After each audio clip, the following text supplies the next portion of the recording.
Definitely with any type of therapy, you kind of want results. You don't want dependency. Yeah. And the dependency upon the therapy or the dependency on a person that, I don't want to say keeps you unwell, but is not having well benefits to it. Yeah, bro, yeah. Well, see, do you not like the worst thing you could get from therapy is that you now have to keep going to therapy. Yeah. Bro, it's the same as a fundamental karate class. Bro, for example, bro, like if you said to me, oh, hey, I've been training for 4 years, but I'm still in the fundamental class because I need it.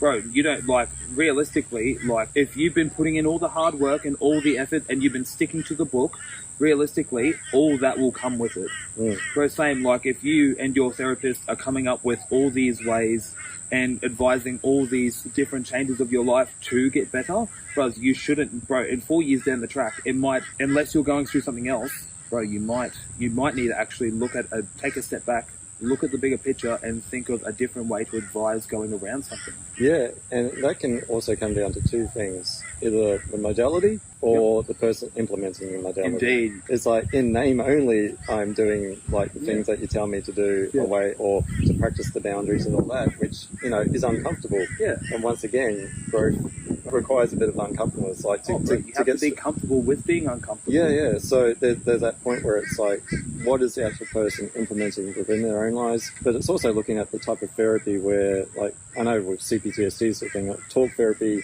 can be beneficial to be heard and understood, but there's also a lot of stored stuff that you need to release sort of thing. Yeah. As I say, like, I get that, all that tension. Amen. Yeah, of course. It's kind of like looking at like what you're doing and also you're also doing with the therapies. I could sort of say like, oh, I do EFT tapping, but only when there's a video. Because, bro, do you know there's different times where you should be making certain movements.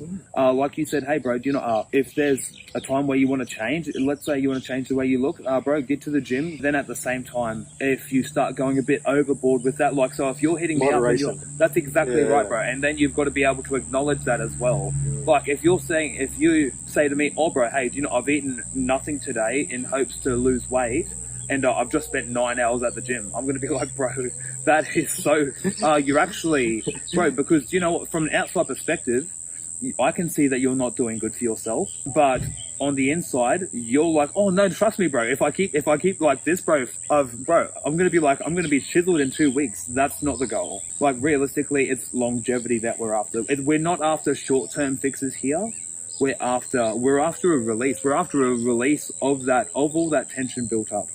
It's not supposed to be like a boomerang. It's supposed to be like a tennis ball. Once you throw it, bro, it's not supposed to come back.